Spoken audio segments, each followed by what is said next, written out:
Hello, আশা করছি সবাই ভালো আছো। আজকে আমার একটা ব্যাপার মনে হয় সেটা শেয়ার করছি।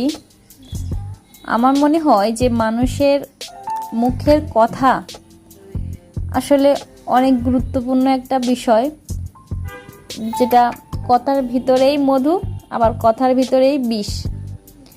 কথাটা এমন একটা ব্যাপার যেটা খুব বিবেচনা করে বলতে হয়। মুখ ফসকে একটা কথা বেরিয়ে গেলে আসলে সে কথাটা আবার ফিরিয়ে নেওয়া যায় না। মানুষের বলে যেরকম বন্দুকের গুলি আর মুখের কথা, আসলেই সেটাই ঠিক। মানুষ কোনো কথা অবিবেচকের মতো বলে ফেলে, সে কথার মাসুল দিতে হয় পরবর্তীতে তাকে।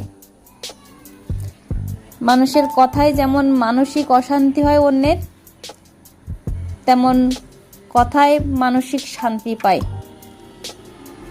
এজন্য কথাটা সবসময় বিবেচনা করে বলাটাই আসলে উচিত আমাদের সবার। যে কাউকে ফটাফট করে একটা কথা বলে দিলাম, তার যুক্তিযুক্ত বিচার না করে, এটা ঠিক না। এজন্য কাউকে কোনো কথা বলতে গেলে বারবার চিন্তা ভাবনা করতে হবে। সে যতই কাছের হোক, আপন হোক, ভেবেই বলতে হবে যে কথাটা যা বলছি পরবর্তীতে সেটা কী প্রভাব ফেলতে পারে। প্রয়োজনে কথা কমই বলা উচিত।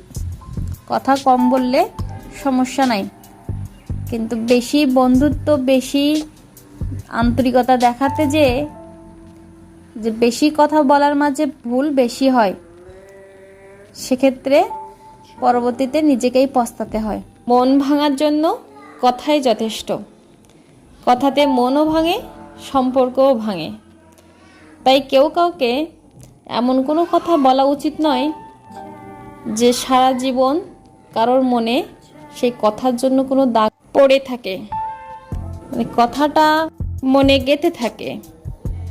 এজন্য আমি মনে করি সবার থেকে প্রয়োজনীয় কথা বলাটাই বেটার।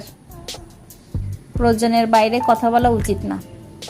বেশি কথা বললে বেশি সমস্যা, তাই না? তোমাদের কি মনে হয়? আমাকে বলবে, জানাবে অবশ্যই। টাটা।